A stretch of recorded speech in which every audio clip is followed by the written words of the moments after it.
Benvenuto da Sportisili al dirigente dell'Ascari Cefalù, l'avvocato Nicchi.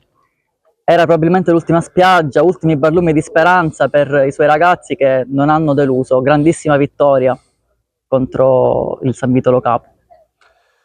Sì, sì, diciamo che è l'ultima speranza.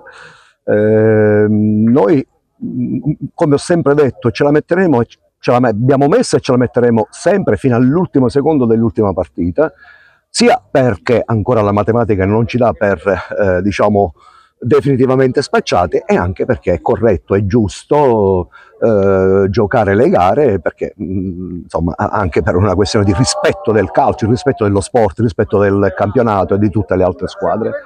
Sono contento, oggi una prestazione maschia. La partita l'abbiamo giocata prevalentemente noi, loro un'ottima squadra, una buona squadra, con fisicità, con tecnica. Non tutte le squadre possono avere un Garufo a centrocampo, ottimo giocatore ovviamente che conosciamo tutti, ma io sono contento soprattutto innanzitutto per il mister.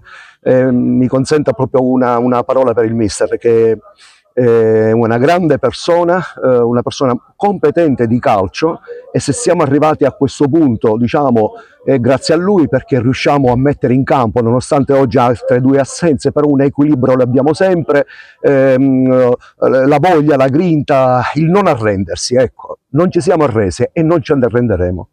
E proprio da un punto di vista della matematica si riduce il gap dalla penultima Oratorio Marineo, nuovamente portandosi a 6 i punti. Sì, si portiamo a 6 punti, sono tanti.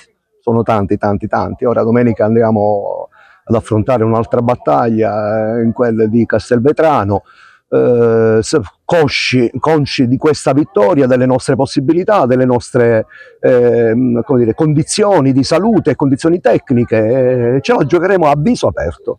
E poi tiriamo le somme, tiriamo la rete e vediamo quello che poi alla fine riusciamo a tirare fuori. Grazie mille. Grazie a voi, grazie sempre a Sportisili e un abbraccio a tutti voi e ai nostri tifosi. Grazie.